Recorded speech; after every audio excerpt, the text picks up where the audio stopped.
Oh, the weather outside is frightful. But inside is so delightful. It's Christmas in July. Let's review. Let's review. Let's review. Do you want to review a holiday special? Bum. Bomb. For the first time in forever. Never mind. Oh God. Tiki, you're missing something. What I'm missing? Missing your environment. Oh, you're right. I am missing that. Ah, screw it. Screw it. To hell with Okay, it. move. Oh, I had this elaborate background with that look kind of like Arendelle, and I was going to do this whole, ooh, I am the spirit of Arendelle's Christmas, ooh. But nah, screw it. Yeah, we're not going George Lucas on this. What? We're not going George Lucas on this one. No. Besides, I like the background I got. I like Yoda rocking the Disneyland 1955 hat. You know, represent. Speaking of which, happy 59th birthday, Disneyland. Yeah. All we really got out of the announcement was like, ooh, look, a logo for the 60th. It's going to be the Diamond Celebration. It actually does look cool. It's basically the castle all done up in diamonds. So I'm hoping for some cool stuff, but they haven't announced anything yet besides that logo. But I digress. We're not here to talk about Disneyland. And we would probably have made a video about Disneyland if they would have given us something to talk about besides the logo. But no, today we're here to talk about a very interesting subject, actually. Now, we here at Christmas in July, we've been going through, we're over halfway done. We've got 16 days down, 15 days to go in this 31-day month where we're reviewing a Christmas special every single day. But now, I'd say it's safe to say, BlueDragonFive, we've seen a lot of Christmas specials over the past half a month or so, over the past couple weeks. And I'd say it's safe to say that we have kind of got a knack for what goes into a really good Christmas special at this point. Oh, yeah.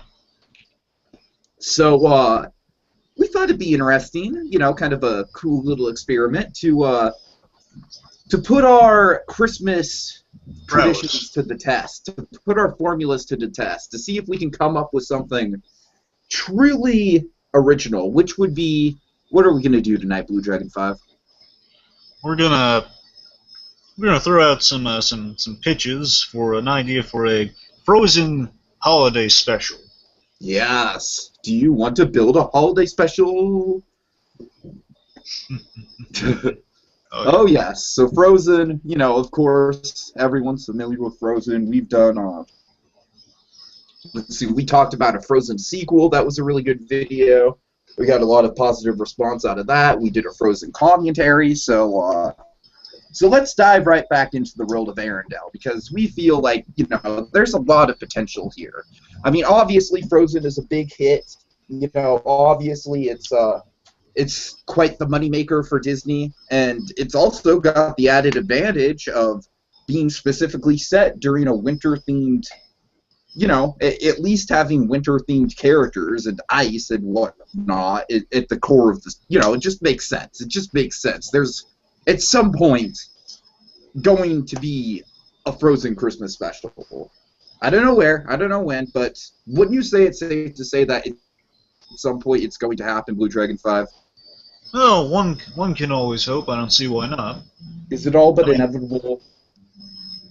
Well, now that Disney hasn't really been making any more recent Prep and Landing Christmas specials, I mean, I don't see why not make a new one, and why not be Frozen, because Frozen's their most popular property right now.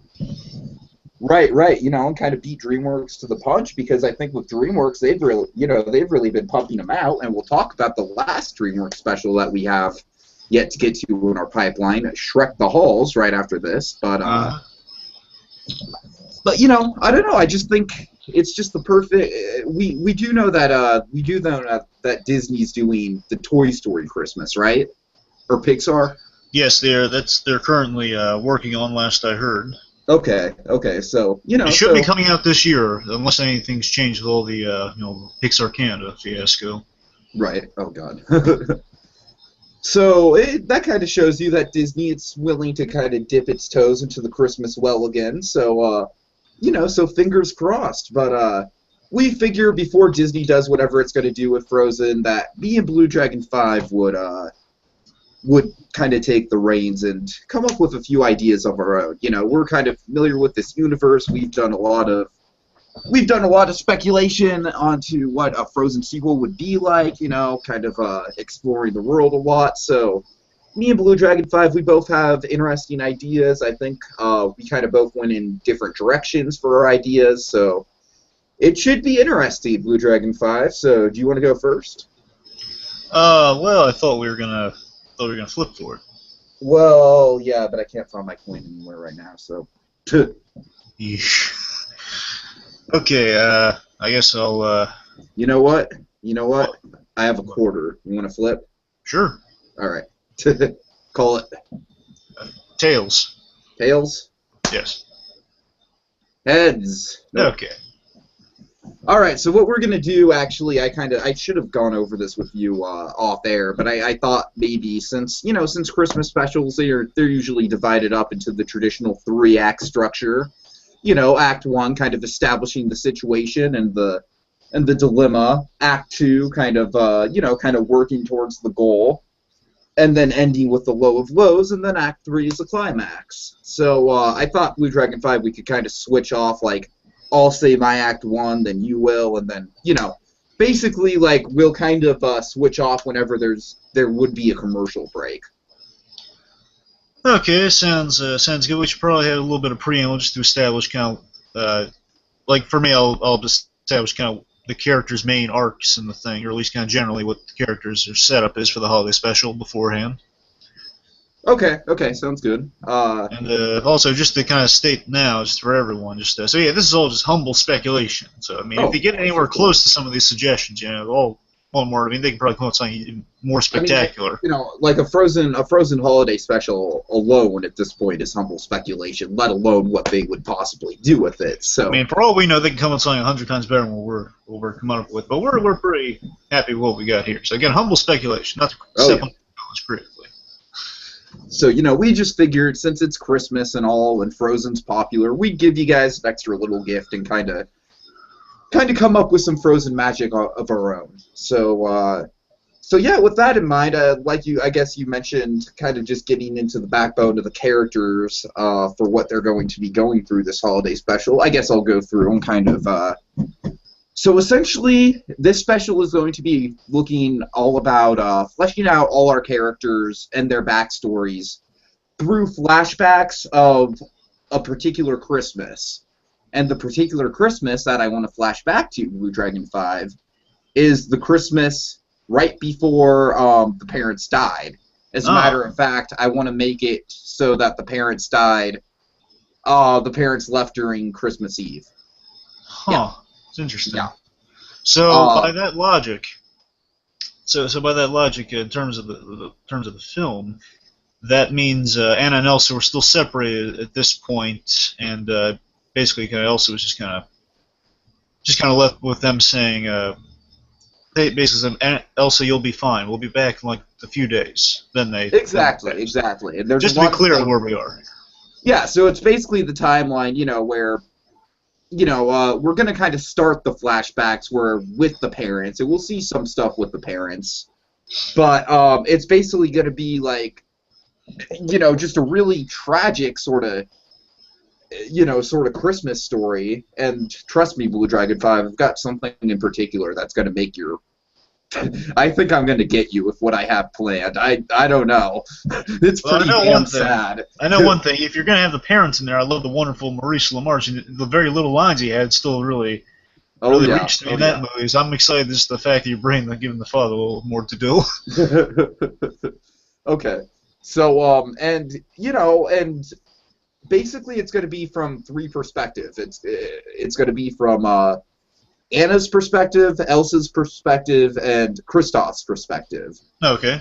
And Kristoff, he has kind of an interesting little backstory himself that we kind of need to flesh out, which is the fact that we see him in the opening song. He's working with the Iceman, and then we see that he gets that he's in with the love experts, if you will. So we kind of need to figure out how he got from the ice people to the love experts. One thing real quick, just to kind of establish where we are in the timeline, the present right now. Mm-hmm.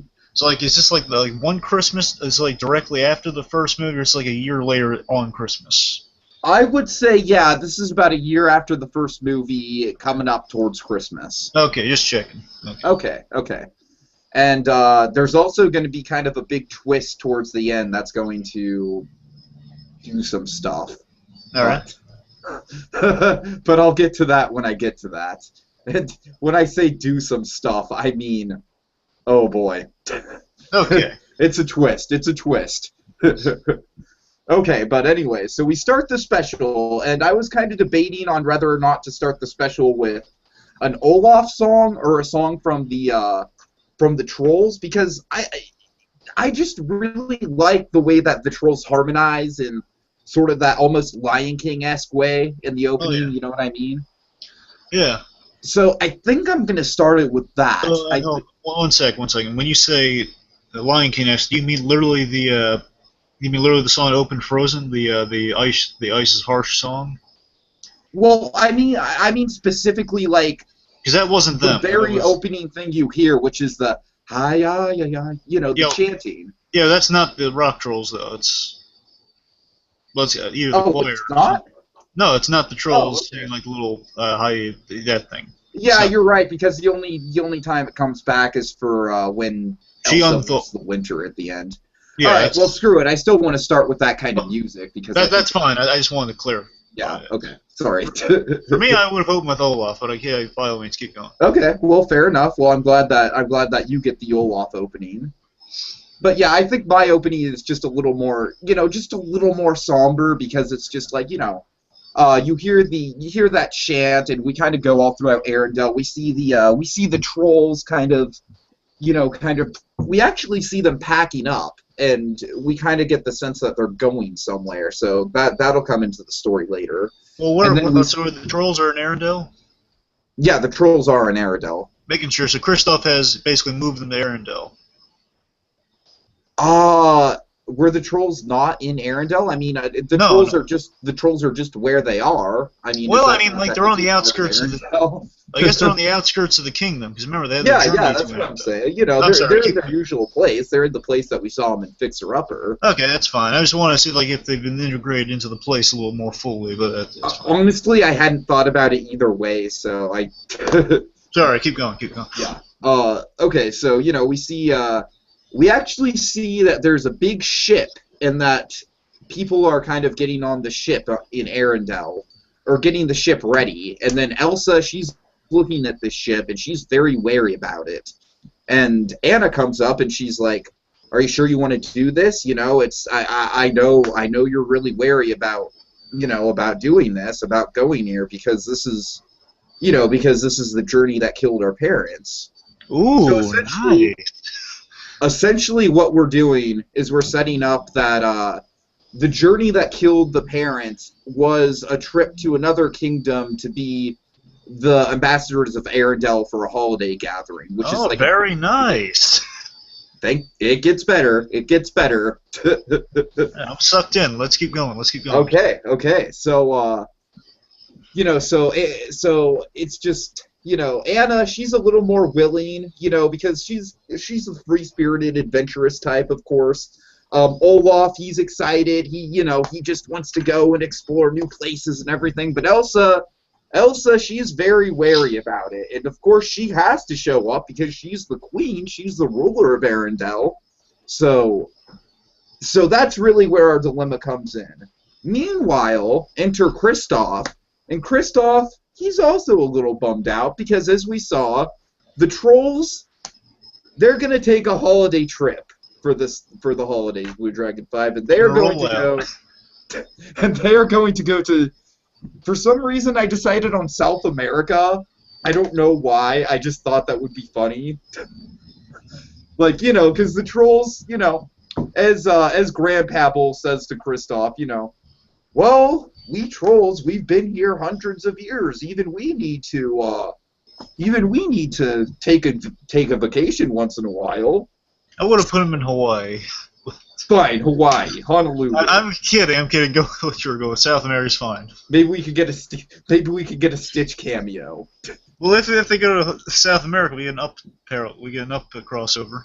And also possibly Emperor's New Groove. Also, yes. Oh god. Okay, but anyways, yeah, I was kind of more aiming towards South America. The reason I was aiming towards South America is I thought it'd be kind of a nice little homage to one of my favorite points in Disney history, which was the South America goodwill trip. Yeah. Which is also kind of would parallel Anna and Elsa having to make the goodwill voyage. Interesting. Yeah. I like it. Yeah, so then we get our first flashback, BlueDragonFive. Who's having the flashback? Our first flashback is of Kristoff. Okay. Because we need to know why Kristoff feels that he's going to have kind of a bummer Christmas without the trolls to celebrate with him, without the love experts. All right. So we see Kristoff, and he is carving an ice sculpture of a ballerina. All right? He's on the streets. He's separated from the ice people, from the Icemen. Yeah. It's basically like in Frozen Heart. He's doing his own thing. Yeah. And he's got this shack set up. This little, it's almost kind of like a lemonade stand, except he's selling these little ice sculptures, right? Okay. And now Anna and Elsa's parents walk by. Okay. They see the ice ballerina that Kristoff is carving. Nice. They want to buy it because, as Maurice LaMarche, as the king says, oh, this will be the perfect gift for Elsa. Okay. Yeah. Keep going. And also, we also see, I don't know how this is going to actually work into the flashback unless you want to kind of like transition the flashback into Grandpabble. But later on, from the sounds of it, I'm sorry, I was going to say from the sounds of it sounds like Kristoff's having the flashback right now. Yeah, okay, so, right, but, well, maybe, what? Kristoff knows that Elsa's going on the Goodwill Tour, doesn't he? Oh, yeah. Yeah. But you know what? Maybe Kristoff just sneaks off, because he's kind of like, because he realizes, like, oh, wow, oh, that's the king. So he kind of sneaks off and follows the king. And keep in mind, the king and the queen, they are very sympathetic towards this little boy. Okay. He's on his own. He's doing this whole comedy routine with his little pet reindeer and everything. He's selling these ice sculptures. So the whole time they're interacting with him, they're just like, "Oh, aren't you so sweet? Do you have parents?" And he's like, "Well, it's just me and Swen and I and the boys." And then it cuts to the ice people who are just basically ignoring him. Yeah. And so as Kristoff is kind of following them because he realizes that it's the king and queen, the king is saying like, man, I feel so bad for that kid because he's basically surviving on his own. The ice merchants aren't really paying him much attention. So, you know what? I need to do something about this. So essentially, to make a long story short, we see Kristoff follow the king to the troll's whereabouts, to Grandpabble. And this is where the king makes the arrangement for Grandpabble to take in Kristoff. And it's definitely worth noting that the king says, I would take the poor boy in myself if it weren't for all the everything I'm having to face with Elsa right now. Slight hitch. Why? Okay, in Frozen we saw directly, Kristoff and Sven, they follow the king in the frantic panic with Frozen Anna. Mm-hmm. To Grandpabble, and then basically Kristoff has a run-in with the other trolls, says, oh, I think I'll keep you. And that's basically Kristoff being inducted into the troll culture. So by no point did we see the king even meet. Obviously, we didn't see the king meet the boy, but still, I mean, there was no real... Yeah, we saw the king. Okay. So I'm just saying it's kind of a loophole. Kind of a hitch. Okay, well, you know what? Maybe just scratch that, and maybe just, like, instead of the king setting everything up, because it's not really that important, what's important is that the king buys the ballerina. It feels a little bad. Do we still want to feel bad about the boy, or are we just going to he buys a ballerina and then that's a little connection there? Well, he will feel bad about the kid. Yeah, I mean, that's definitely part of it. But, I don't know. But yeah, since you threw off my whole King goes to Grandpapple thing. Sorry. It's kind of a problem. I'm saying they basically says, I'll keep you, and that's basically him being inducted to the Rock Trolls. Right. Why don't we just have it so that we actually see Kristoff go back to the Rock? Like, do you think Kristoff's inducted into the Rock Trolls at this point? Well, I'm just saying that Kristoff really doesn't have any ties to keep him down with the Ice guys, and he's with the Rock Trolls. Basically, the Rock Trolls are his parents and guardians, and he just still can do these Ice thing if he wants to, and just comes back to them now, okay, except people that don't want him. Maybe point being, we see Kristoff go back to the Ice Trolls, and and they're giving him, and he's a little sad because because he wishes he had real parents and whatnot. Maybe Anna can even be with the King and Queen. What do you think about that? So that we have a little bit of he's just kind of sad because he sees this girl with her family, and he's he's essentially alone. Because he doesn't have parents. I kind of like it. Like, it doesn't have to be a big deal. Like, it doesn't have to be like, like they barely have to even interact with each other. You know what I'm saying? Yeah, like I'm thinking, the only way I can really see it working would be like if she's just with her father. Like, is it the father and the mother at the place? That's kind of what I was thinking. Right. Yeah. So how does this sound? It's like father, king and queen are there, and also a little cute little Anna in hand, like holding her hand. She's walking by. She like looks at the statues. Ooh, pretty, and then basically. She buys the things. Oh, pick this one for Elsa. Pick this one for Elsa. So he picks it. Then they're on their way. And basically, she just looks at Kristoff and basically he just waves hi, or maybe says bye. Yeah. Then he waves back to her, kind of looking longfully, and then you buy it that he doesn't recognize her years later, don't you? Just a quick little interaction. Yeah, absolutely. Is that the only worry you would have, that he would not, that they should recognize her? But that's fine. Years later, it's like a little bye. That's fine. Like, if you've ever tried to look up people from your elementary school on Facebook, none of those people look like they did 10 years ago. That's all I'm saying. All right. So, okay, and also no, never mind. I'll get to that in the Anna flashback. But so essentially, our plot is kind of set in motion. We get that Kristoff, he goes back to Grandpapple, and Grandpapple is just really warm with him, and they're having this big Christmas celebration, and so it's really kind of hammered in that Kristoff is, he feels really at home with these trolls, and so then it cuts back to the present, and Anna's like, oh, give them a break, give them 1 year to themselves. You've got us, and we're going on this ambassador tour, and Kristoff's also a little weary about this tour because he just, I don't know, I guess he's just kind of a loner, you know what I mean? He's just, that's kind of his nature, so he doesn't really want to get, I guess it's kind of part of his character arc at this point that he's kind of struggling to get too into the politics of the family, you know what I mean?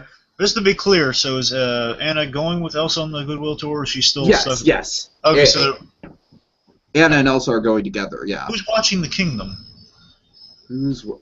Well, Olaf and the Snow Golem. Who else? But, well, I mean, it makes sense because the king and queen left before then, so I guess it's fine. Yeah. Okay. Oh, God.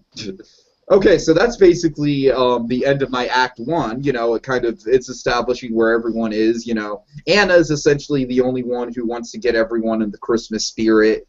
Kristoff is kind of depressed, and Elsa is, by all intents and purposes, a Scrooge, even though she has very good reason to be the Scrooge because of what this date means to her and why it's so personal to her.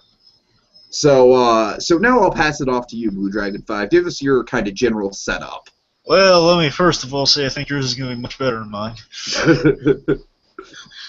Because mine's just more of like if it's a fun holiday special. It's not so much as like a deep, awesome one like the one you're saying.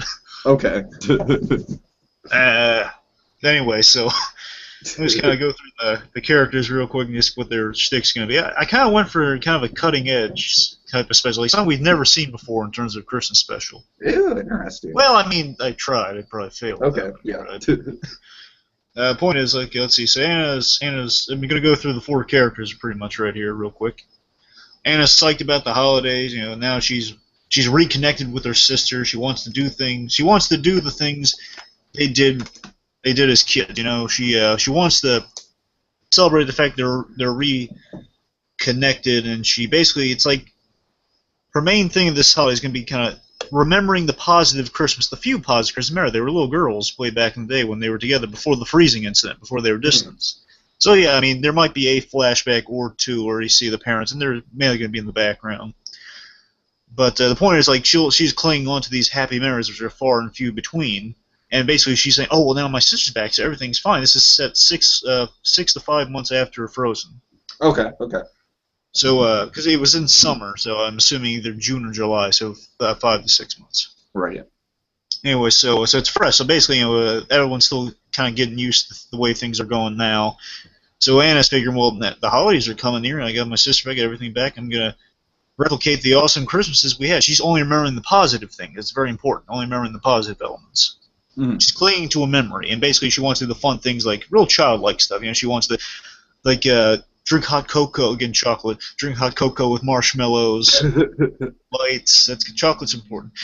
You know, lights and decorations, getting a tree, Christmas caroling, and another important chocolate-related thing: cookies. Making cookies with her sister. So she's kind of like listing out in her head all these fun things to do with her sister for the holiday. Basically, her whole goal is to make the perfect Christmas, like the one she knew in her past. Okay. Cool.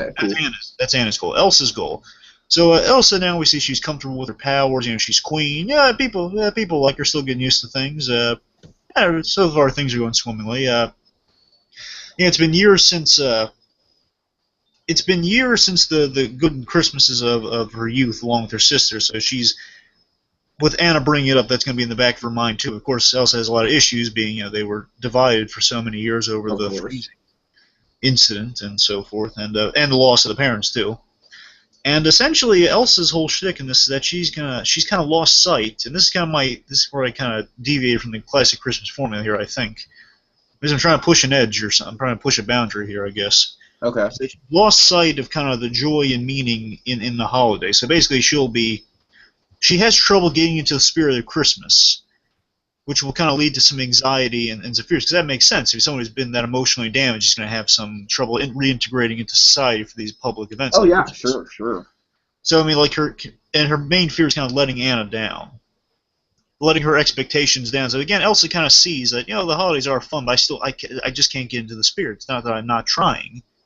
It's just she just can't feel that joy for some reason. That's her main issue. All right, and Kristoff and Sven, a simple, fun plot, again, kind of poking fun of the classic Christmas cliches in our formula. He wants, but it's coming from a sweet place though. So he's like the most sympathetic, I guess. Okay. Kristoff, he's just. Again, it's kind of a logic thing with Kristoff, in that he wants to get Anna the perfect Christmas gift, but what do you get a princess for Christmas? Because she basically owns everything in the place. Right. So essentially, he's kind of fretting over, like, what's the perfect gift to give her? I mean, he's having, like, mental block over what to get her for the holidays, or what to make her. He basically, he's really stuck on this. And also, Sven's going to be his sidekick on helping him figure this out. Oh, of course. And then we have Olaf. This is Olaf's first Christmas, and he basically is going to be the classic learning the meaning of Christmas, and there's important because essentially he's going to be parallel with Elsa in terms of figuring out what the meaning is of Christmas. Okay, cool, like that. Yep, and Olaf basically he's going to be there, the jolly, helpful guy lending a hand to everyone, just saying, "Oh hi," like he'll go Christmas shopping with Kristoff. Basically comedic support for everyone. Uh-huh. Also, the thing to kind of explore subtly with Olaf is that he's kind of lonely. He's like the only, aside from maybe a snow golem here, there's kind of the only one of his kind here. He's kind of lonely. Sure. And he's kind of lonely around the holidays. Again, and I think that's one of those things where it's like, for God's sakes, Disney and any sort of future Frozen franchise possibilities, like, Do not give Olaf a whole family of snowmen, please. Not family, but I've told you in that sequel, basically like, all the golems and maybe basically all the snow golems and Olaf kind of have like a nice bar in that Frozen 2 Well, thing. yeah, I like that idea, but I'm just saying, it's like if all of a sudden, like, he just conveniently has, like a wife and kids and everything. No. I mean, it'll work for Frosty, but it's going to be too much if you do it. I'm just like, Elsa's just like, oh, here, Olaf, No. I'm just going to conjure up a whole conjugate family for you. The point is, it's kind of subtly hinting that, he's feeling lonely as Elsa's also feeling lonely, too, emotionally. Yeah, sure. I mean, I didn't really divide this up into parts. I'm going to do it as I'm going through it, so hopefully okay, it works. sorry about that. I should have brought that up with you sooner. So anyway, essentially we start with similar to Family Guy, kind of it's a Christmas time song, basically saying, hey, it's Christmas, and I suppose Anna would be kind of heading that song. Mm-hmm. Because again, Olaf doesn't really know what Christmas is, so it would basically be Anna singing, like, because again, my favorite song from Frozen is The First Time in Forever, so. Yeah, definitely. So the point is, we see Happy Anna. She's going to meet with Elsa, and Elsa's pretty much doing kind of like a stoic-ish thing from How to Train Your Dragon, basically addressing the whole kingdom, saying, Merry Christmas. Again, she's kind of going off instinct what's been pre-programmed for the queens to say. Mm-hmm. Basically saying, everyone have a Merry Christmas, be with your families, be with your loved ones. So she's saying what the meaning of Christmas is, but she doesn't truly believe in it or get it yet. Right, like she's just kind of reading from the script. Exactly. So she's saying, okay, everyone, have a happy holiday, and we'll get back to orderly things afterwards and stuff. And basically, also, that's pretty much it. So let's see. Okay, so Anna. So Anna's telling Elsa how pumped she is about all the fun things to do, as I mentioned. For like, we're gonna do Christmas caroling. We're gonna bake cookies. We're gonna have cocoa with marshmallows. Cocoa, Anna. Cocoa, Elsa, decorate trees. Basically, she's going like a million miles a minute here, listing all the fun things. Elsa's like, yeah, Anna, sure, yeah, it's gonna be great. Mm-hmm. Again, Elsa's just trying to aim to please, and makes you sympathetic towards Elsa too, and she's trying to make. Yeah. Essentially, Elsa is unsure but accommodating, pretty much what I just said. So, and it's And for Elsa, again, it's kind of her first real Christmas without the parents. Also, that's a big issue, kind of weighing down on her too. It's gonna like Anna's saying, "Oh, this is gonna be a magic Christmas like we had way back in the day, before." Yes, I know. Yeah.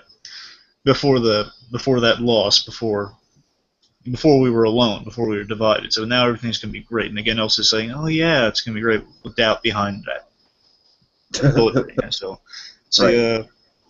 Basically, it'll be And also, I want to point out, Anna's going to say, it'll be special because we have each other. It's going to kind of pay off later on. Okay. Anyway, so then we see Kristoff.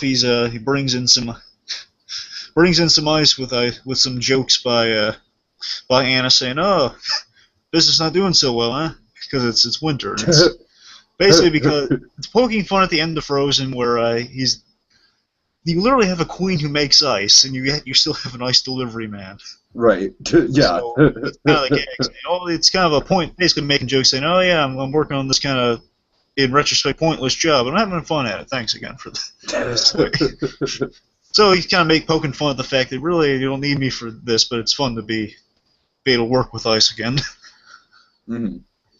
Especially around the holidays, and basically has a sweet scene with Anna, basically kind of hitting home the fact that these two really they're the cutest couple we've ever seen together, and Kristoff, more pressure on Kristoff that he wants to give her something special, because we all love Anna, at least I do. Anyway, so let's see, and basically, we see like almost directly after she leaves, or she skips off or whatever, like da. Kristoff like frantically turns to Sven and Olaf, just meeting quickly. Okay, guys, got a problem. I got nothing. What do you mean you have nothing? He says, I got nothing, Sven. I got absolutely no idea. Oh, I know what you should get her. You should get her. Oh, wait, she has everything. Yes! That's the issue, Olaf! Freak it out! So that's all. That's Kristoff thing. He's kind of threatened over the perfect gift to get, and also Olaf's just kind of in the dark. Okay. But he also then Kristoff says, "Okay, well, look, I got to think of something you guys well, you guys might as well tag along with me, help me out in the things. I got some holiday rounds to make. So it's not just ice deliveries. You got holiday rounds to make like we all do. Mm. And that's going to, I guess, also include Christmas shopping at some point. But we'll get to that. Christmas, of course. Yeah. Let's see. Okay, so I want to see Anna and Elsa making snow angels with maybe a little montage. Oh. A little montage within the starting with the snow angels, and I guess that might be kind of a song starter, if anything. Okay, that's perhaps. Cool. Yeah. We see like them quickly doing some fun things off the Christmas fun list for Anna. Making snow angels, drinking that hot cocoa, and also doing some Christmas shopping, because it basically says, you know what we get to do, Elsa? Again, trying to get Elsa into the spirit. Well, I know we'll get you in the spirit, Elsa. Christmas shopping! Shopping! But Anna, we have everything. But where's the fun at? We get to shop for other people. Let's go! Oh, that's great. Anyways, let's see. I'm trying to see where I cut off for. We can see. Well, I guess. Sorry, just give me 1 sec here. 1 sec. Let's see. Well, you know, the second act might be a little long because I might be cutting out some first act stuff. Let's just say it ends there. They're going shopping. Okay. For a bit, anyway. I didn't really break it up. Go ahead. Yeah. Okay, so my second act, so like I said, so we've got sort of this emotional problem going on. Elsa, she's really stressed out. She really doesn't want to make this journey, but Anna, she's just like, well, you have to, and this is your first Christmas as queen, and it's your responsibility, and I'll be with you every step of the way, and but Elsa, I don't know, she's really worried about it. She's kind of freaking out about it. So meanwhile, I kind of want to have a little subplot going on with Olaf and Kristoff, like them kind of being all buddy-buddy, because, like you said, because Olaf doesn't really have anyone for the holidays, and now Kristoff is sort of going to be alone too. Okay, I like that. So, just I don't really have much detail for what sort of antics they could get into, but, they're just all kind of chumming it up with each other. And then we get a flashback from Anna. Oh, well, now, if Olaf does have the snowman bar, he could basically be the bartender while Kristoff's there. Oh, God. What are your troubles, Kristoff? The holidays get me down. Why is that? I'm kidding. Go ahead. Okay, so in Anna's flashback, we follow, it's pretty much directly after the first flashback with Kristoff. So the parents have bought this ice ballerina from young Kristoff, and Anna, like you said, she first suggested it as a present to Elsa, but now on her way back, she's getting a little bit attached to this ballerina, and she's looking at it, she's admiring it, she even names it at one point. I don't know, I don't have a name, but and then she gets all into the ballerina thing, as they're arriving back at the castle, she's kind of doing little ballerina twirls, so. Well, did they name it Crystal? What? Did he name it Crystal? Did she name it Crystal? Sure, why not? Oh, God.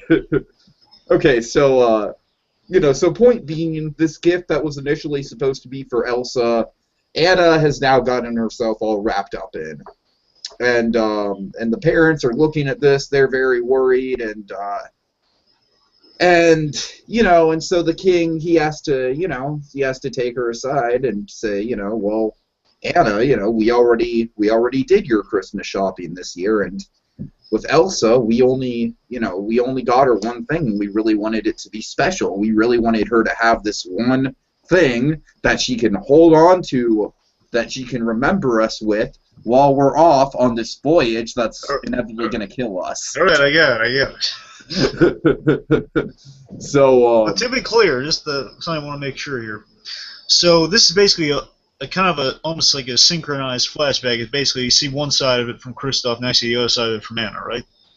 Well, yeah, exactly. It's just like, yeah, it's just kind of going like, you know, like it. Yeah, you see it from Anna's perspective, like Yeah. from when they leave Kristoff to Certainly, when they yes. get.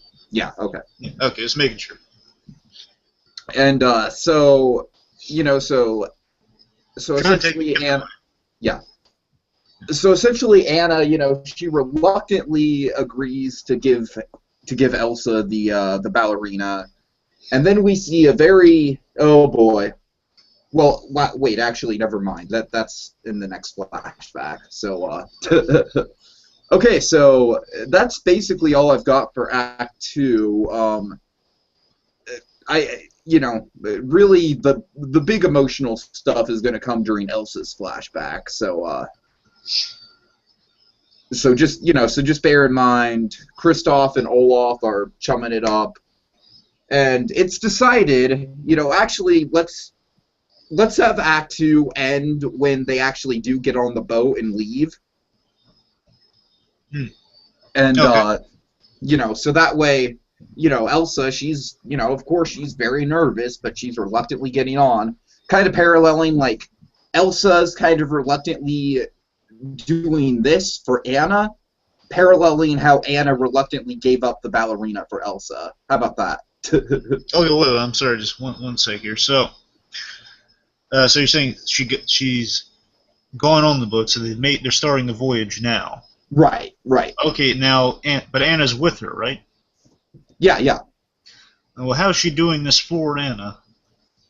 She said, like, I know Anna said, "Are you sure?" But just, Well, she's doing it for Anna because, you know, she's basically just, Anna knows how, you know, Anna knows how much of a big responsibility this is, you know, and so, I don't know.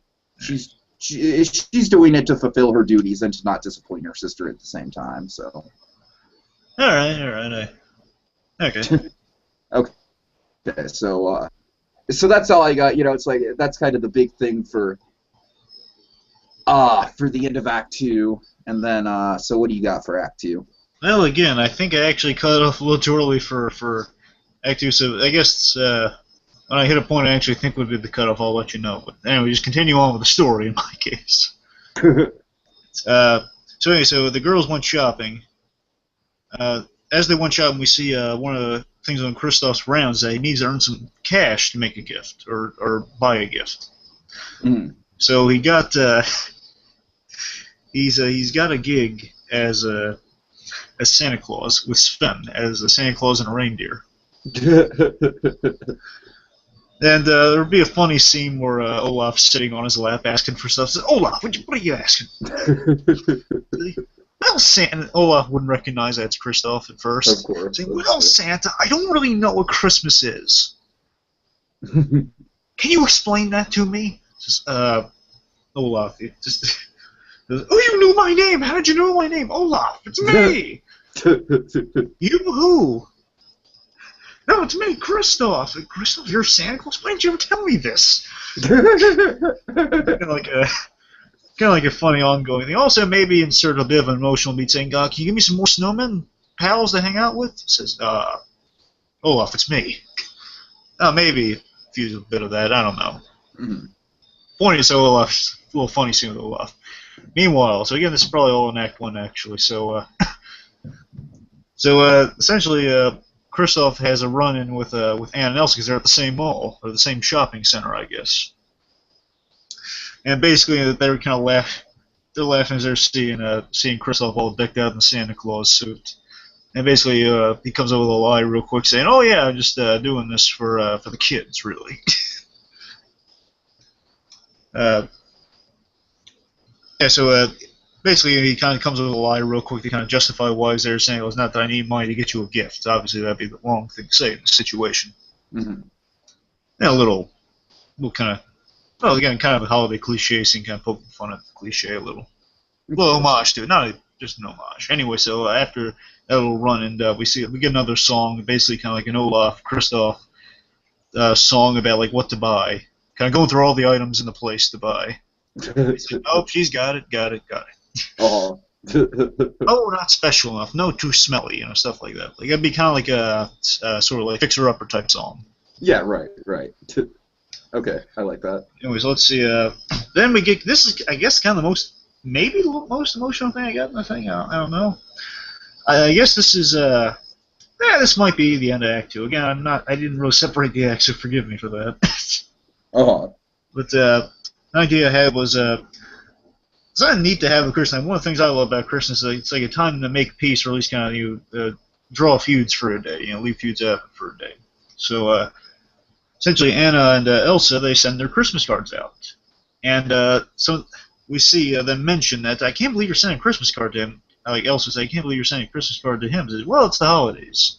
Also, we see Christmas cards are sent to Hans and the Duke of Wesselton. Of course. Hans is in prison, and the Duke's just in this poor little rinky-dink kingdom because there's no trade goods to trade. And basically they're like, and I want them to like tenderly hang the cards. Like Duke wasn't just gonna chuck it somewhere. Hans is gonna be like a little prison cell. He's just gonna hang it all delicately. He's like, well, that's nice. Right. He didn't try to kill people, but still he's a nice guy. At least around the holidays, so you get the point I'm going for there. Oh god. Meanwhile, I want to parallel that with Kristoff, and this is kind of a moment I put in there mostly for me, but I think it's a nice moment. Kristoff, as he's making his rounds, he stops by Oaken's trading post and sauna. Okay, I'm glad you got that character in, because honestly, I couldn't figure out a way to bring him in. And they'd have a scene where Oaken says, "Oh, you again?" He says, "No, please, I'm here to make amends." Look, I just wanted to say I'm sorry about that. I was a jerk, and I wanted to apologize. Just, oh, okay. Well, basically, they kind of make amends, and Oaken kind of gives them some advice. Basically, kind of saying, well, I don't know what to think of for a gift here. I mean, he had some nice stuff in this trading post, but it's still just, I don't give him block over what to get her. Basically saying, well, how do you feel? Well, why don't you just work in how you feel into it? Like, how do you feel about her? Work in how you feel about the gift. So Oaken gives him a little bit of advice to kind of stew in there, lament in there. Nice. Then he's on his way and he says, "Merry Christmas," and maybe he gives him something for free, just kind of like a little nod to the fact that he kind of overcharged him for the thing, or like, the whole the buck. Maybe gives Sven like a bag of carrots on the house. Maybe that's it. Mm-hmm. Anyway, then they're on their way. A little happy moment I like. And I guess one sec here. Okay, so now this I guess would be officially Act 2, I guess. Okay. So basically, this is kind of like any act structure. Usually, the second act is when all the bad stuff happens. So we see we're starting to see the realistic side of Christmas here. The kind of the side that Anna is kind of suppressing right now. Mm-hmm. Essentially, Anna's main arc is going to be that you need to realize that no Christmas is perfect. Essentially.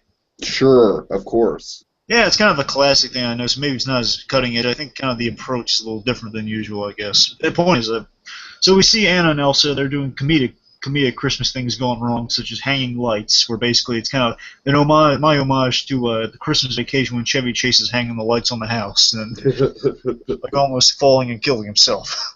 This is basically, again, Anna's awfully clumsy, so she's hanging the lights and basically Elsa has to save her, a little homage to the first movie. Where basically she creates a mound of snow to catch her in. Okay, nice. And he says, "Oh, thanks, sis. Thanks for the save." He says, "No problem." And Aunt Elsa's like terrified because she's so terrified, like what's going to happen if she misses because of the first movie. Yeah. So a little bit of comedy right there. And also we see, I don't know if this would be a montage or not, but basically a few scenes. And if anything for the special, I basically added a few too many gags for a safety net, maybe. Mm-hmm. Point is that we see like the baking mess happen. So basically they're cooking and neither of them can cook. So they're basically making a giant chocolate mess of cookies, and essentially a fire starts, and Anna either catches herself on fire or like catches the whole place on fire, and then Elsa like uses her powers to put out the fire, like freezes. Anna says, "Oh, Anna, I'm so sorry." Says, "No, I'm fine. It was a little warm anyway." All this Anna and Elsa shenanigans are just adorable. Yeah, so yeah, I kind of went for the adorable vibe for the thing. So anyways, then we get to see them decorating, and again, they're both. I wouldn't just have Anna be the only klutz. So basically, Elsa would also be a little Elsa would either accidentally break and or freeze because she's feeling a little bit of anxiety with the holiday pressure, so she's kind of freezing the ornaments and stuff, or Right. she's kind of basically they're both breaking ornaments or kind of wrecking the decorations, or like something's not going right with the decorations. And the big thing, big thing in the plot. I guess maybe this should have been cemented earlier, but I guess earlier Anna would have said, "Oh yeah, don't forget, Elsa, we gotta have the annual Christmas party we used to have." Okay. Christmas party, and of course now Elsa has to head this thing because she's the queen. And Elsa's saying, "No, Christmas parties, yeah, it'll be fine, Elsa. It'll be fun, just like the old times." Anna, it's been so many years. Well, yeah, but think of how special it'll make it. I mean, it's been so many years till we have Christmas. Yeah, it'll be the best Christmas ever. Basically, she feels uncomfortable. She looks at kind of the puppy dog eyes. Says, "Okay, we'll do it." So essentially, that's the big third act entrance point, I suppose. And I guess I'll cut it off there for now. Okay, fair enough. Point is, Elsa's worried about planning the Xmas party. All right, so you're ready. So you're ready to get into my big emotional climax. Fire away. Okay, so yeah, Anna and Elsa, they're on the ship. Elsa's actually going to have two flashbacks. The first flashback is going to be like, they're just on the ship and she's just looking out to sea. And she flashes back to the moment where her father gives her the ice ballerina. And she, and it's just this really tender moment. It'll freaking make you cry. The father's just like, now Elsa, I got this specifically for you, and I want you to, be. And basically, a big reason why he latched onto it as a good present is because he explains like, you can constantly keep the ballerina frozen. And it's actually kind of a good way to sort of practice her powers. You know what I mean? Yeah. And kind of tame them a little bit. Maybe say something like, "Now, Elsa, you focus your powers to preserve this. Exactly. Now, if you overdo it, you're going to corrupt the original beauty of the piece. If you don't freeze it enough, it basically you have to control the ice so it doesn't over-freeze it and corrupt the original form of it. You just have to preserve and contain it to that form like you." Yeah, exactly, yeah.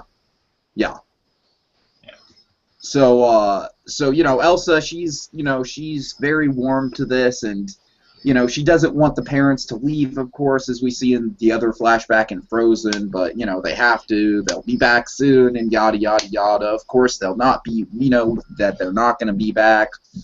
And so basically the flashback ends with Elsa practicing freezing the ballerina, and Anna also kind of looking into the room and being a bit jealous towards the ballerina. So, yeah. Okay, so just to be clear, so this is just when the parents left or when they're discovered dead?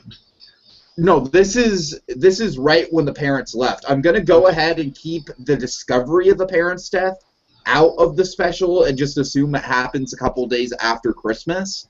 Okay. And the reason for that is just because I feel like the audience knows what's going on, and I think the stuff that's in here is emotional enough that we don't have to have a big parent's death reveal on top of everything else. So okay, so anyways, the worst happens, and a big storm starts brewing, a big storm, and it looks bad. It looks like the opening to Tarzan or something, the waves are just everywhere. And Elsa, or Anna, she's like, "Elsa, use your ice powers, freeze the waves, And Elsa... Okay, there's a problem there. What? Anna doesn't know she has ice powers. Bullshit, she doesn't. Okay. Oh, I'm sorry. We're in the present now, right? This is in the present day. I'm sorry. I forgot. I thought we were. Okay. Never mind. Forget it. Sorry. Forgot we were in a flashback. Keep going.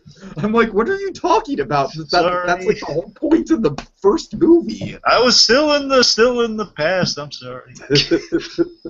All right. So so Elsa, she's just really frantic. She's she's using her ice power. She is freezing the waves, but but is it going to do any good? And then we flash back.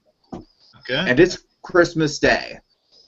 And Elsa, she actually goes outside and visits Anna in one of the very, very few times that the two interact with each other during their isolation. Can I bring up one thing? Yeah. I kind of noticed something. So the parents lived this close to Christmas, so it must have been a really urgent matter they were on.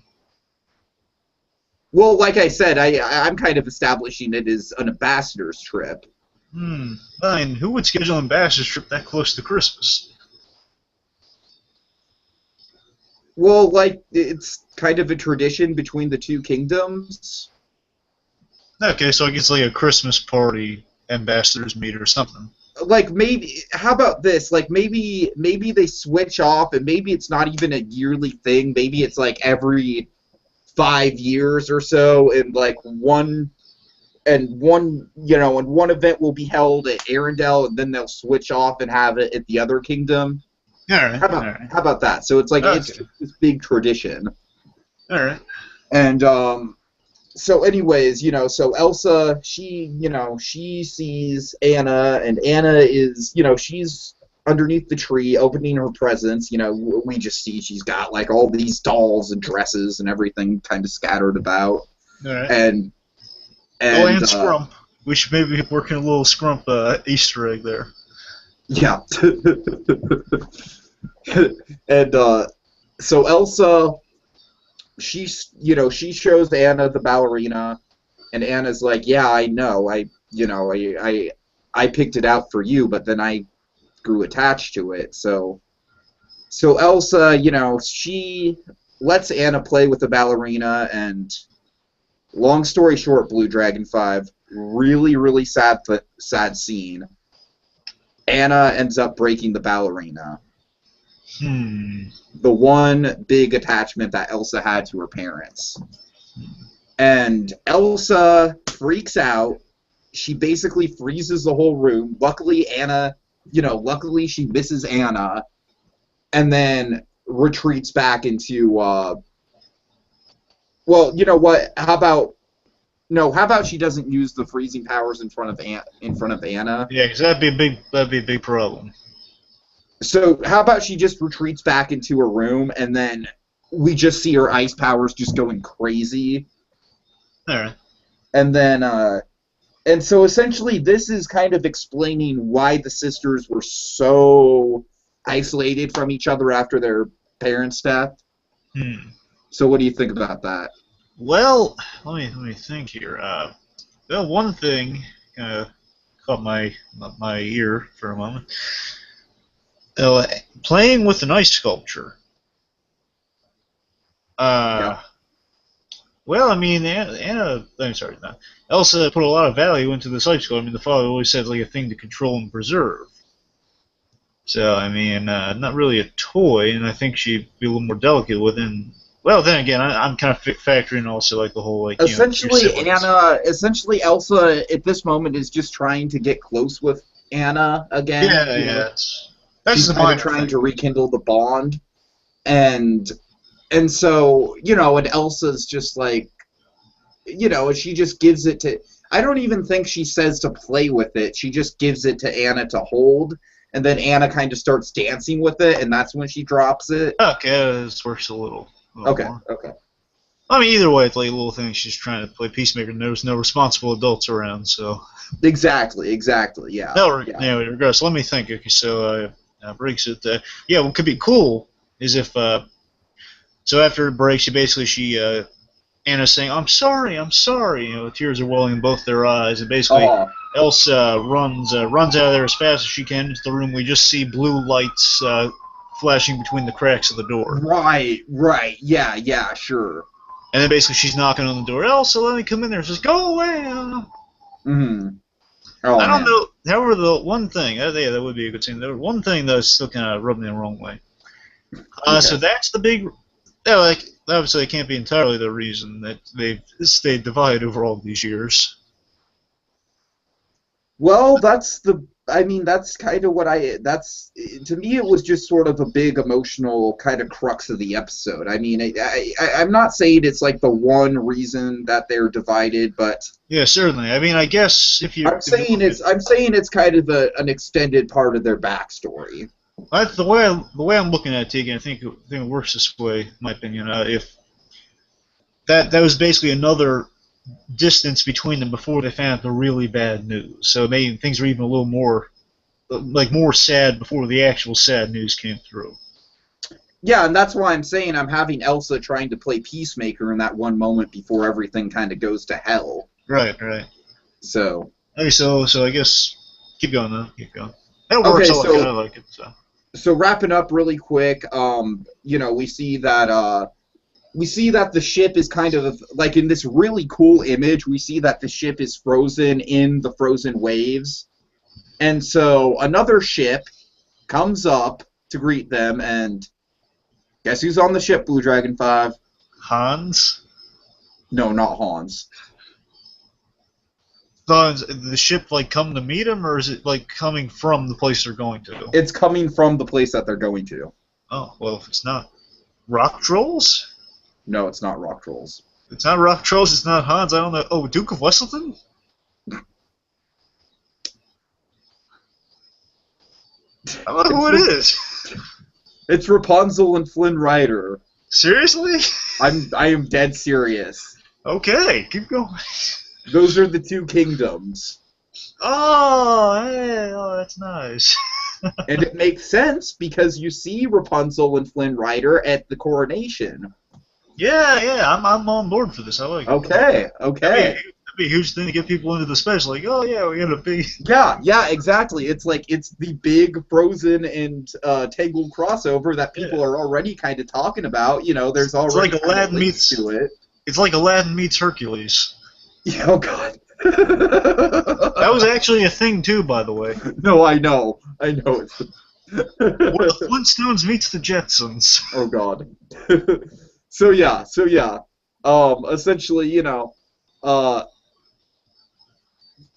we find out that Arendelle and whatever the hell the kingdom from Tangled's called. I tried to look it up. I'm not. Yeah.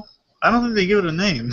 I don't think they give it. Well, I mean, there's like the Kingdom of the Sun. If anything, I got nothing. Okay. Because they base it all on the sun and the lanterns and stuff. Uh-huh. So, I mean, I got nothing.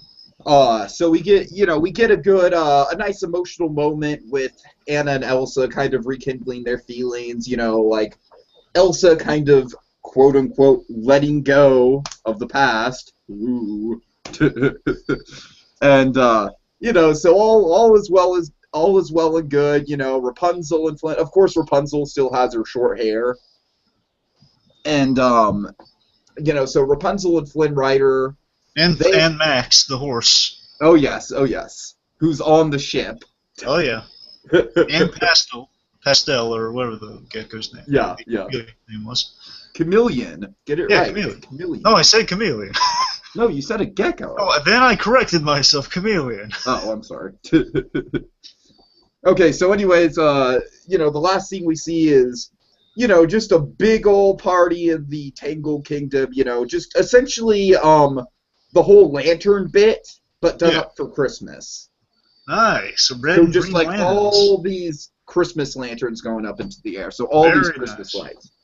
And it's Rapunzel and Flynn aren't really made a big deal out of. Like they get a couple lines. We see some cute little relationship banter between the two. But, and we see the king and queen, they're there, And so we see everyone, but it's not really made that big a deal out of. It's just sort of like, yeah, these two kingdoms exist and they're, and they're in the same continuity and world with each other. Yeah. And so the last scene of the the last scene of the episode, BlueDragonFive, to cap it all off, oh God, we have Olaf and Kristoff who have decided to who have decided to have a wonderful festive Christmas in Mexico. What? Yes, and they're, and they're along a Mexican beach, basically to play with the idea that Olaf always wants to be in the sun. Yeah. So Olaf, he's got his cloud, so he's all good, and they're just partying it up, they're just relying. Then it just basically ends like Feliz Navidad. Whoa, wait, hold on. What about that's the end of the special? Yes. What about the rock trolls? Where'd the rock trolls go? Well, the rock trolls I told you, they're in South America. Oh yeah, right. Oh, so that was it for the rock trolls. That you weren't going anywhere with that? No, I wasn't planning on going anywhere with it. No, they were just, I mean, if you want, we can have. No. It's fine. I was just curious. Right? I just forgot. Well, no. Maybe if you want to see the rock trolls, maybe they can show up and kind of do a song over the end credits. Well, you know what I think could be funny? What? That'll actually be kind of illogical. I was gonna say they'd show trips for the slideshow from their vacation, but that can't happen. So. Well, what if? Actually, wait a second. What if they pictures? They're like rock paintings. Actually, no. I got a better idea. Okay.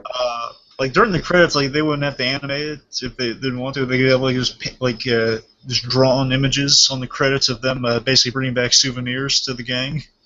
It's like Elsa and Anna, they get souvenirs. Kristoff gets souvenir. Basically, it's all rocks. It's all South American rocks and maybe some with the mosses on them. Right. All right, I like that. Okay, so and maybe one of them has something painted on it that says "I went to South America." Right. But there is one problem. Well, not problem. There's one thing that's kind of bugging me about your special, Tiki. Okay. I love it, except for one thing. It's just the one loose end not tied up. Well, so Anna and Elsa, just to be clear, so okay, they're on their way to be ambassadors to the place where their parents died on the trip to. Mm-hmm. And just in terms of the story here, the ice sculpture. The ice sculpture broke. Elsa was upset by it, and it was like another bad thing to happen to them. Mm-hmm. Before they realized the parents were dead. It's just okay. So then we're back in the present, and Elsa freezes the water and saves them. Mm-hmm. But I don't see really where we're getting the resolution to that story. So I got it. She's saved. I mean, I don't see where you said she let it go. I'm not really seeing how she's letting it go. Well, I don't know. Like, you mean letting go of the past? Oh yeah, I'm just saying. Like, okay, so that happened. Then she freezes and saves them. But I'm not really seeing the parallel between the flashback. Honestly, I don't really have a good solution for that. All I kind of can picture in my head is like sort of just a. Maybe a conversation between Anna and Elsa, like, hey, remember that one Christmas when I accidentally... That's what I was about to bring up. That basically they have a conversation in the Tangled Kingdom. Well, maybe also a little addition to yours that could be awesome. If Elsa makes like frozen fireworks in the sky. That would be cool. But basically like a quiet scene during all the festive partying. Oh. Where, Anna sits down with Elsa, and Anna brings up, "Hey, do you remember that one Christmas where I broke your ice sculpture?" Right, yeah.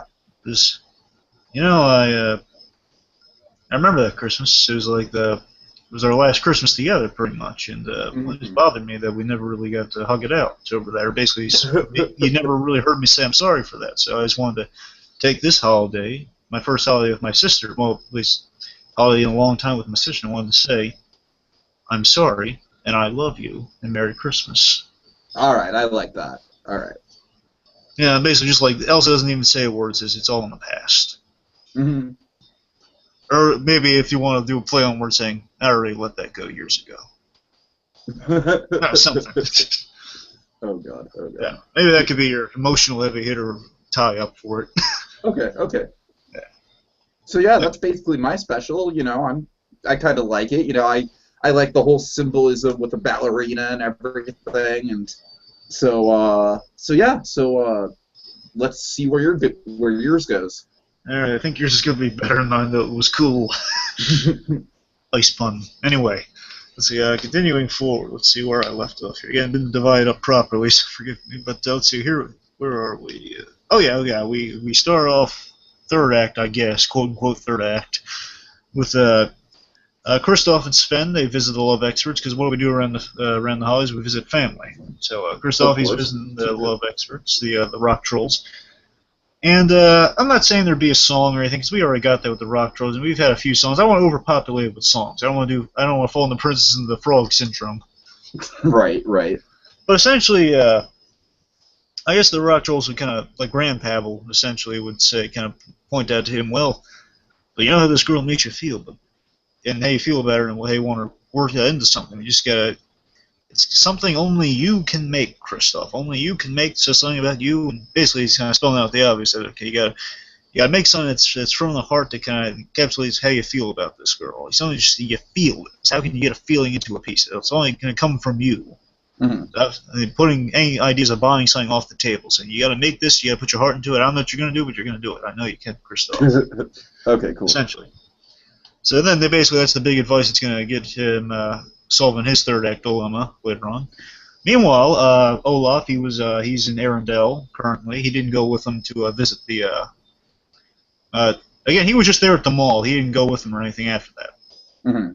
So Olaf, he's just walking around there in Arendelle and basically just kind of happy-go-lucky snowman, just kind of looking around, confused at the holidays, saying, "Huh, who would hang a tree? Who would hang a circle tree on a door like that?" Right. Saying, people are weird. And essentially, moment I would have is like, Olaf's just he's kind of looking at. I guess he'd be looking in. He see maybe a few families, and they're just kind of like all happy-go-lucky. I wish I could get that. I don't know what all that's about. Anyway, he's walking and he sees there's this lone kid on the street. A little kid. I never decided on the gender, but I'm gonna maybe say girl. I don't know, boy, it doesn't really matter. It's a young kid. That's a cute young kid. Point is, he basically helps this kid find its parents, or find its parent. Basically saying, "Excuse me, Mr. Snowman, I'm lost." "Oh, you are? Me too." Saying, "Can you walk me home?" He says, "Okay." He walks the kid home, and basically, again, Olaf, the helpful guy. He walks the kid home and basically kind of asks the simple question. We hear it again, kind of the interesting thing I'm kind of going for here. He basically asks the kid, "What's the meaning of Christmas?" We hear it from child's perspective, and the child's perspective is going to be the most realistic perspective, in that it's kind of like inadvertently profound. Sure. Basically, so Olaf gets an inkling of what the meaning of Christmas is from. This is going to be important when he talks to Elsa later on. Basically. Christmas, basically the kids saying, "Oh, Christmas is holiday, we get a bunch of presents, and you're around with your family, and you're singing Christmas carols and stuff." Basically the real general thing that we've heard from Anna already. Oh, yeah. And basically the main thing the kid emphasizes that, well, it's a bunch of fun stuff, really. And that's it, simply that. It's a bunch of fun stuff. It's kind of like that moment, it's basically that moment from Up, where Russell says, the boring moments in life is the adventure. So essentially, he's basically saying that, well, there's not really much to get about Christmas except it's fun and you feel happy. So again, it's a little inkling for Olaf to kind of bring with him later on. So remember that. Okay, meanwhile. So we see Kristoff, he's panicking. We don't see what he's working on. We see he's in a shed and he's like putting the finishing touches on something. We don't know what yet. And he basically is like, "Oh, I hope she likes this, because I have nothing else other than this." Anyway. So basically saying, "Oh, this, or I really should have gone with socks." Basically, I don't know. Well, girls like fashion. Anyway, let's see. So, what would be his logic, I suppose? Anyways, let's see. 1 second here. Just find more. Please. Oh yeah. So, anyway, so we see now we're at the Christmas party. So. So now Elsa is hosting this giant Christmas party, which the preparations for, along with all that cooking stuff, went disastrously. But the servants helped put something presentable together. But still, Elsa's hosting this thing, and she's not really. She doesn't get Christmas either. I mean, she knows what Christmas is. She just can't get in the festive spirit, and she's like a little distant from people. Right. Sure. So again, it's understandable reasons, obviously. But basically, things go south like any Christmas parties. Again, I'm kind of seeing the realism of Christmas here, in that people. She has high expectations to me here for her sister. She's everything has to go perfectly. That she set that in her mind. Okay, listen, guys, talking to the servants. Okay, this thing has to go seamlessly. I mean, nothing can go wrong. And of course, everything's going to go wrong. Basically, of course, they're running out of food. Like maybe some things catch on fire. Like the things catch on fire. Maybe like the tree tips over. Yeah, let's have the tree. The tree tips over and breaks, and basically, everything goes to shambles. I never really thought that part out, but just things go to heck. Like people are complaining, and things are going bad. Anyway, so the thing is, like, Anna, like Elsa, basically kind of, not meanly, but she kind of snaps at Anna, saying, "I don't know what to do," and saying, and basically Anna's kind of bringing up the realistic argument of the, sorry, saying, "I don't know how you can't get Christmas. I've literally, we've done all the fun stuff. How can you not get in the holiday spirit? What's happening here?" And basically, the point is, Anna's upset, and that's like Elsa's worst fear, that she's upset because she's trying her best here. Again, it's kind of, again, I'm not sure I'm pulling this off as well as I'm trying to, but the point is, it's that realistic thing of no holiday can go perfectly or as you envision it in your mind, but classic trope. Yeah, yeah. Yeah, essentially, Elsa's just Elsa's trying her best. Anna just can't get why she's not getting into the holiday spirits. It's a realistic debacle between sisters. Yeah, all right. Oh yeah, oh yeah. So essentially, Anna storms off just out of frustration. Like, I don't understand this. Again, she's not too mad at Elsa. She's just frustrated. Oh yeah. I tried to have the perfect Christmas here. I got everyone together. Where did it go wrong? Anyway, so let's see. So again, she's just perplexed by how Elsa can't get into the spirit of Christmas, and she even like blows off Kristoff, who's like happy-go-lucky. He's Anna, I got something for you. He says, "Not now, Kristoff." He's like, ugh. You feel bad for Kristoff. Right. It's not out of malice. It's just out of frustration. There's a bit of comedy in there. Anyway, so let's see. So the point is, the sisters, like Elsa, kind of like she slunked away from the party. Basically, things went to heck, so she's kind of she left. And also, I should mention, Elsa basically envisioned kind of like a quieter Christmas in her mind, like something that she could actually attain. But like a big old Christmas party is not what she had in mind at all. Kind of drawing some parallels between Shrek the Halls. I know, and I swear to God, that was a complete accident. I did that before I rewatched it. Oh God. So I mean, the point is, like, okay. It's more so it's more so that if she can't handle a little quiet Christmas at home, she can't handle a big old Christmas party, is what I mean. Right? So she's walking around, kind of lamenting as Anna's she's gone off, and Elsa's now just kind of walking around and see like Olaf did earlier. Hint. And then Elsa and Olaf, they kind of meet each other, like sitting on the steps somewhere. And Olaf walks by, "Oh, hey Elsa, how's it going?" Says, "That's terrible, Olaf." Basically, they chat about the meaning of Christmas and Christmas spirit, and then Olaf kind of relays the information he had earlier, saying, "Oh, yeah, I don't really know much about Christmas either, but from what I understand, this is pretty much just having a good time, having fun, Oh yeah, just being with people." Then they basically kind of poses the question. I was like, "Well, did you have fun?" Well, no. I was trying to host a big old Christmas party, and did you get to spend any time with Anna? I says, "Well, no." That's a big reason for the blow up too. Basically, you kind of blew off Anna to deal with all the parties. I have a little bit of As Told by Ginger in there too, if you really want to stretch it. So again, it's like she's trying to throw the best Christmas party ever for her sister, but she's not really there for her sister either. Mm-hmm. So a little bit of that. The point is, she kind of realizes from Olaf, you gotta have fun in the holidays, and also Olaf learns from Elsa. You gotta.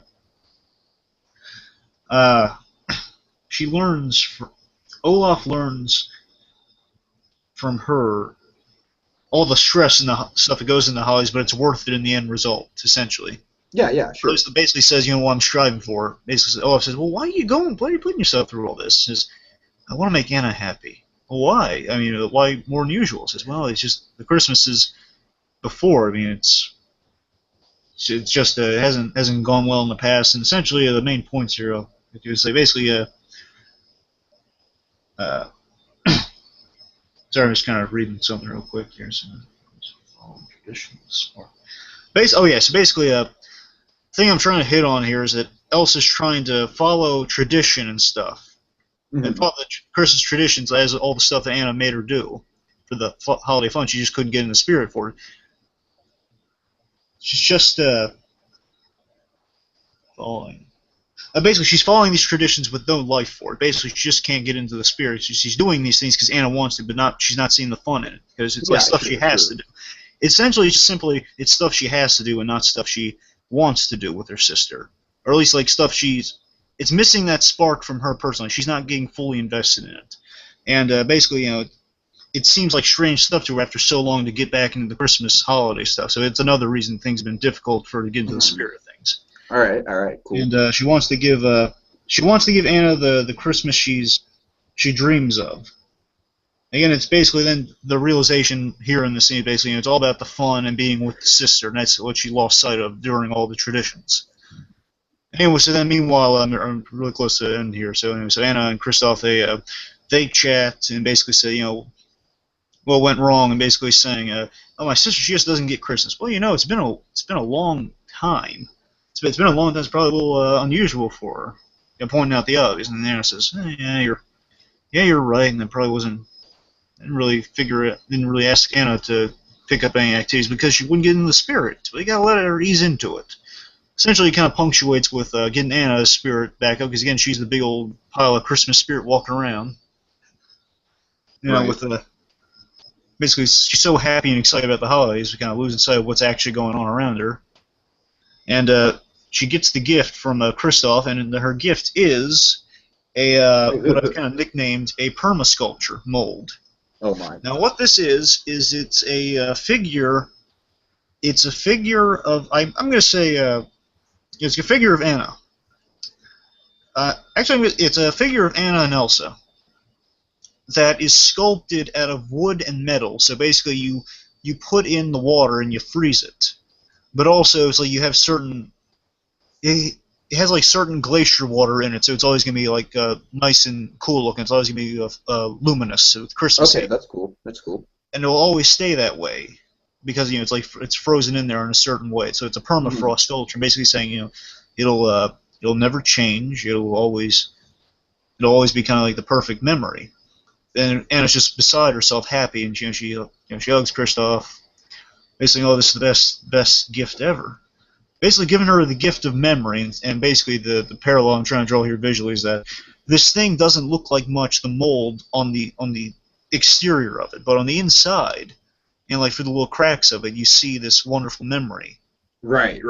Going on. It's like around the sculpture. It's like the Han Solo frozen carbonite thing. It's like this mess on the outside, but inside like the figure. Okay. Basically, it's Anna realizing that things aren't going to go swimmingly, as long as that pureness is still in the center, everything's going to be fine. All right, cool. Anyway, sorry. So Anna and Elsa, they make up and via a snowball fight. Essentially, they kind of left in a huff, and basically they're kind of making up, saying, oh, hello Anna, hello Elsa. Hey, listen, I'm sorry about what happened. Says, me too. I was wrong. They make up, and then they get into a snowball fight, which with Elsa's powers is hilarious. Big old snowball fight, and Kristoff gets on the action. It's a big old fun thing. So again, they're starting to put the fun in Christmas. They're putting the fun in the holidays, and also Elsa, your big thing here. Elsa's using her powers in the holiday. Oh yeah. It's something that was lacking in the previous situations. Aside from she used her powers to quail the dangerous situations that were going on. Basically, provide a landing and put out the fires, but now she's using it positively within the holiday. So she herself she's heavily involved in the spirit and the Christmas activities now, which is the big difference, which is what gets her into the spirit. So now she's using her powers, having fun. She's doing stuff like she's decorating all around the place using ice and using certain kind of like what Kristoff did, certain glacier patterns. So it's really fluorescent ice. It's fluorescent ice, and basically, she's also using something in the sky called this it's like a multi aurora color scheme. So basically, she's making the aurora borealis lights in the sky. Right. with her powers, and she's doing that within like the designs around the decorations. Cool. Nice. So basically, the whole place is colorful. Looks like the aurora borealis is all around the place, and it's reflecting in the ice things that she's made around there. Like she's frosted windows, frosted reefs. So it looks like it's a wintry Christmas wonder. Also, let's see. They get another tree because the previous one was destroyed. So it's a little funny sequence of them going out in the snow, and Kristoff has an axe. He's about to chop at it, but then the handle flies off. And then basically they're kind of stuck in there without an axe. But then Elsa gets an idea. She whistles, whoosh.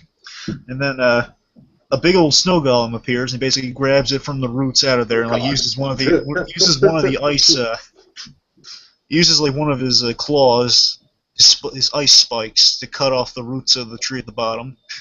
They put it there, and she uses her ice powers to decorate it, she crafts these ornaments out of the ice, kind of like roses and stuff to put on the tree, and bulbs out of just sculpted ice out of her powers.